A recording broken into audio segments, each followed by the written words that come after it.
अच्छा जी, हम लोग जो टॉपिक अभी पढ़ने लगे हैं, हम लोगों ने लास्ट लेक्चर में, आप लोगों को पता है जी, हम लोगों ने ऑपरेशनल एम्पलीफायर का इंट्रोडक्शन पढ़ लिया था, ऐसे ही है। अब हम लोगों ने जो टॉपिक पढ़ना है उसका नाम है operational amplifier. Operational amplifier as inverting, operational amplifier as inverting और नॉन इन्वर्टिंग एम्पलीफायर। बट हम लोग सबसे पहले जो पढ़ेंगे वो operational amplifier as inverting amplifier पढ़ेंगे। ये टॉपिक अक्सर औकात लॉन्ग क्वेश्चन में आया होता है, ठीक है जी, अक्सर औकात पेपर में ये लॉन्ग क्वेश्चन में आ जाता है। तो आप लोगों को मैंने लास्ट वीडियो में बताया था कि ऑपरेशनल एम्पलीफायर जो होता है, ये बेसिकली जो इसका सिंबल है वो एक खूबसूरत ट्रायंगल जैसा होता है। इस ट्रायंगल में आप लोग दो इनपुट्स को शो करते हो और एक आउटपुट शो होती है। ऑपरेशनल एम्पलीफायर की इंटरनल स्ट्रक्चर को ऑपरेट करवाने के लिए हम लोग यहां से बाहर से बायसिंग बैटरीज लगाते हैं। और आप लोगों को यह भी बताया था कि ये नेगेटिव इनपुट है, ये पॉजिटिव इनपुट है, इसको पॉजिटिव वीसीसी बोलते हैं और इसको क्या बोलते हैं, नेगेटिव वीसीसी। Very good. अब ये दो इनपुट्स बन गई है आप लोगों के पास। अगर आप लोगों ने ऑपरेशनल एम्पलीफायर को इन्वर्टिंग एम्पलीफायर बनाना है, क्या बनाना है, इन्वर्टिंग एम्पलीफायर, तो याद रखना है इन्वर्टिंग के तौर पर जब इसको यूज करना होता है तो नॉन इन्वर्टिंग टर्मिनल को ग्राउंड कर देते हैं। जब नॉन इन्वर्टिंग के तौर पर यूज करना है तो इन्वर्टिंग को ग्राउंड कर देना है। बट इस वक्त हमारे टॉपिक का नाम है operational amplifier as inverting amplifier. तो हम लोग क्या काम करेंगे जी, यहां पर इनपुट सिग्नल तो अप्लाई करेंगे, बट आप लोगों को ये पता होना चाहिए कि ऑपरेशनल एम्पलीफायर्स में ये जो रेजिस्टेंस इनपुट पर लगाते हैं एक R1 होती है, और जो एक इनपुट और आउटपुट के दरमियान में रेजिस्टेंस लगा दी जाती है, जिस रेजिस्टेंस को फीडबैक रेजिस्टेंस बोला जाता है, ये रेजिस्टेंस R2 होती है। And this resistance is known as feedback resistance. क्या बोलते हैं इसको, फीडबैक रेजिस्टेंस, जो आउटपुट टर्मिनल और इनपुट के दरमियान में लगा दी जाती है। अब आप लोगों ने इसको यूज करना है किसके तौर पर, इन्वर्टिंग के तौर पर। तो हम लोग क्या काम करेंगे जी, हम लोग एक इनपुट सिग्नल अप्लाई करेंगे इस इनपुट पर। ये आप लोगों ने इनपुट सिग्नल इसको अप्लाई कर दिया, दूसरा टर्मिनल भी मैंने वैसे ही छोड़ दिया इसको बिल्कुल। और ये वाला टर्मिनल है, आप लोगों को पता है जिस टर्मिनल को हम लोग क्या कर देते हैं, ग्राउंड कर देते हैं। अब मुझे ये बताओ इसका दूसरा टर्मिनल का क्या करेंगे, वो भी हम लोग ग्राउंड करेंगे। अब ये भी ग्राउंड हो गया। अब ये टर्मिनल, इसका दूसरा टर्मिनल ग्राउंड है और ये इनपुट सिग्नल है। ये इनपुट सिग्नल इस वक्त किसके साथ लग गया है, नेगेटिव इनपुट के साथ लग गया है, और पॉजिटिव को मैंने क्या कर दिया है, ग्राउंड कर दिया है। और आउटपुट आप लोगों को पता है हमेशा आउटपुट टर्मिनल और ग्राउंड से लेते हैं। अब ग्राउंड यहां पर दो है, एक और ग्राउंड चाहिए आउटपुट के लिए। हम लोग क्या काम करते हैं, हम लोग तीन ग्राउंड बनाने की बजाय एक ही ग्राउंड बनाते हैं। इसी ग्राउंड के साथ इसको भी अटैच कर दिया, इसी के साथ इसको भी अटैच कर दिया, और यहीं से हम लोग आउटपुट ले लेंगे। So this will be output voltage. तो अगर आप लोग यहां पर गौर करो, इस वक्त ये इनपुट सिग्नल बेसिकली नेगेटिव के साथ अटैच है और ये पॉजिटिव टर्मिनल क्या है, ग्राउंडेड है। क्या है जी, ये ग्राउंडेड है। अब आप लोगों ने ये आउटपुट वोल्टेज यहां से मुझे करना, CRO लगा के हम लोग यहां से आउटपुट वोल्टेज ले सकते हैं। अब आप लोगों ने इसको कोई भी इनपुट सिग्नल जो दिया है, आप लोग जब यहां पे CRO लगाओगे, आप लोग देखोगे कि वो इसको एम्पलीफाई तो करेगा। यानी अगर ये इसकी इनपुट होगी, अगर ये इसकी क्या है, इनपुट है, तो आप लोगों को यहां पर एम्पलीफाइड आउटपुट तो मिलेगी, बट उसमें फेज कितने डिग्री का आ गया होगा, 180 डिग्री का फेज शिफ्ट आ गया होगा। अब हमारे सिलेबस में ऑपरेशनल एम्पलीफायर का इंटरनल स्ट्रक्चर डिस्कस नहीं है, ना हम लोगों ने करना है। ओके तो भाईजान, ठीक है, गुड।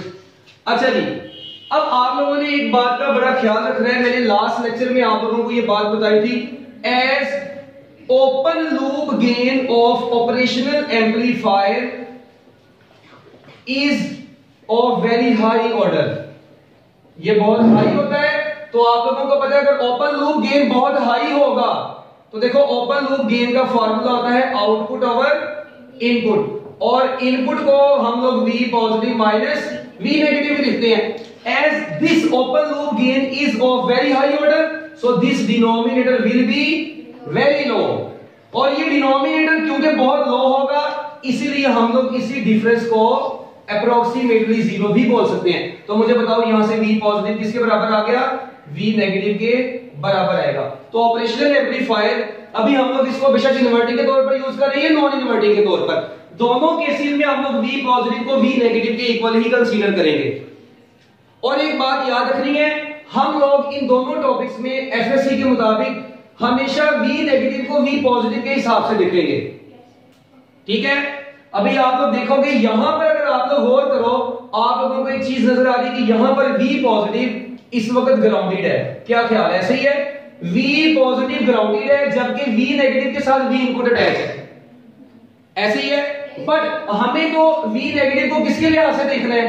V पॉजिटिव के लिहाज से देखना है। तो मुझे ये बताओ, अगर V पॉजिटिव ग्राउंडेड है, V पॉजिटिव इज जीरो, तो मैं यहां पे बोल सकता हूं V negative is approximately equal to V positive which is also equal to zero.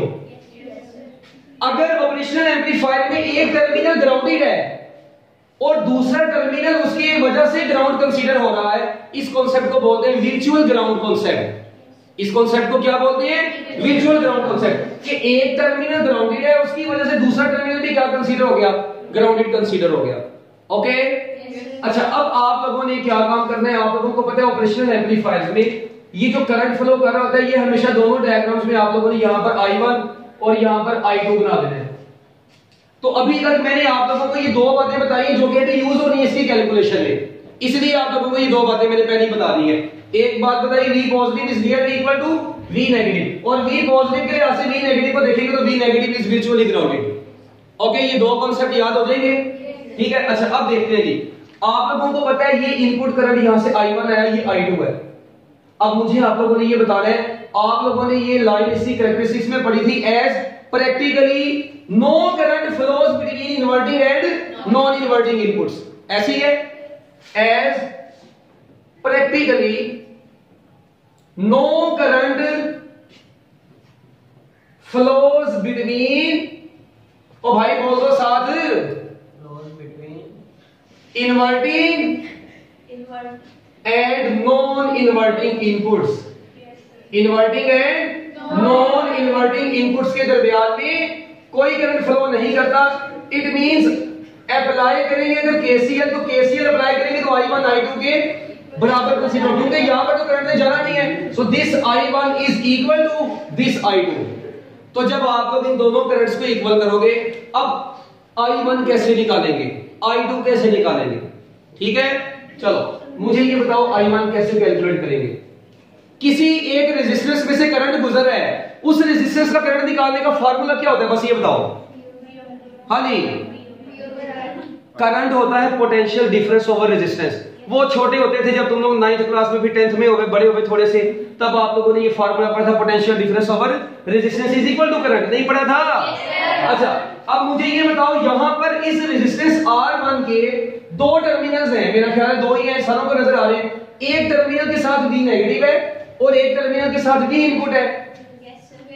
It means इसके टर्मिनल्स का एक का पोटेंशियल V इनपुट है, एक का पोटेंशियल V नेगेटिव है। तो पोटेंशियल डिफरेंस क्या होगा, V इन माइनस V नेगेटिव या V नेगेटिव माइनस V इन। याद रख रहे हैं, जिस डायरेक्शन में करंट जा रहा है, जहां से आ रहा है वो टर्मिनल पहले, उस टर्मिनल का पोटेंशियल पहले, जिस तरफ जा रहा है उस टर्मिनल का पोटेंशियल बाद में। ओके, तो मुझे बताओ किस टर्मिनल की तरफ से करंट आ रहा है, V इन की तरफ से, किस तरफ जा रहा है, V नेगेटिव की तरफ, over R1, this is current I1। Similarly R2 के क्रॉस देखो भाई, बताओ R2 का एक टर्मिनल V नेगेटिव पर और दूसरा टर्मिनल V आउटपुट पर है। इट मींस इस रेजिस्टेंस का पोटेंशियल डिफरेंस क्या हो जाएगा, V negative minus V output over R2। क्या ख्याल है, नहीं ख्याल है?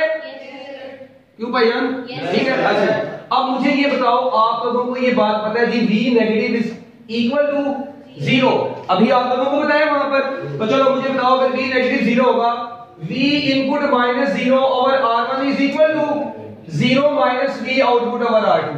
अब आप लोगों को पता है V माइनस जीरो किसके बराबर होगा, V इन के बराबर ओवर R1, और ये किसके बराबर होगा, minus V O over R two. अब क्रॉस मल्टीप्लिकेशन आप लोगों ने बचपन में पढ़ी थी ना, वो नहीं लगानी। आप लोगों ने आर टू को इधर ले आने और R1 ये V इनको उधर ले जाना है, तो V output over V input.